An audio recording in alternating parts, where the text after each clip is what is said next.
Do you struggle with tightness of your hip flexors?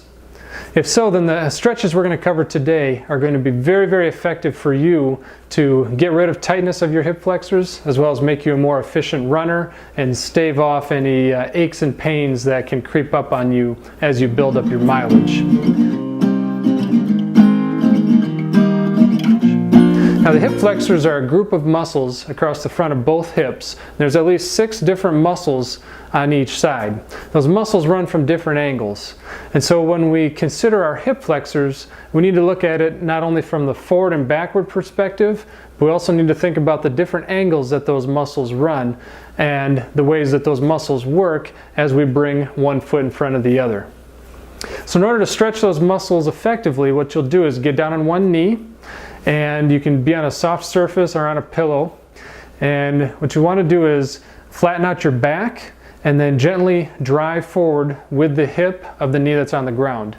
And as you drive forward and get to the end range, then you should feel a nice, comfortable but productive stretch in the upper thigh of that leg. And what you want to do is gently go forward and backward about 20 to 30 times, feeling a comfortable stretch every time. After you've done that 20 to 30 times, then what you want to do is gently rotate that leg in and do it another 20 to 30 times. And then gently rotate that leg out and do it another 20 to 30 times. And what you should find is that as you change positions, you'll feel a slightly different emphasis in where the stretch is felt the most effectively. And that's a good thing, because what you're doing is targeting the various hip flexors and the different parts of each of those muscles. As runners, we think about our legs as just going forward and backward, and that's true. But as one leg goes forward and the other leg goes backward, and vice versa, that creates quite a rotational element of our pelvis and of our spine. And so because of that, our hip flexors need to be able to flex forward while our hips are in different angles. So that's why it's important to stretch our muscles not only in the forward and backward realm, but also with different twists and turns mixed into it.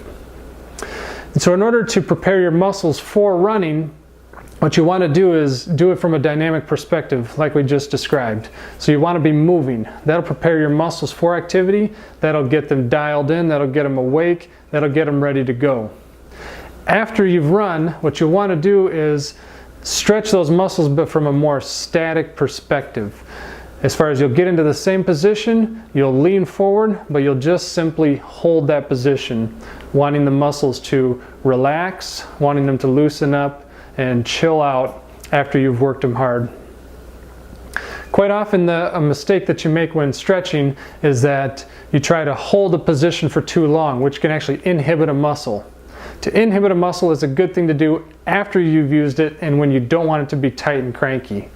Before your activity, you want to get it awakened, and that's where a dynamic stretch is the most helpful.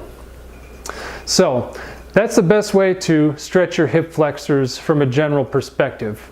If you find that you need more specific movements, or that one of those twists is especially effective for you, then you may spend a few extra reps targeting that area, and that can be very, very helpful for you.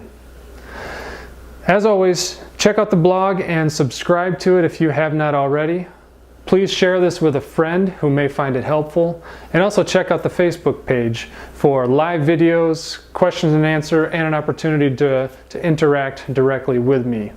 Please let me know how this works for you by leaving a comment either on YouTube or on the blog or on the Facebook page, and let me know how you get on with it. Run fast, friends.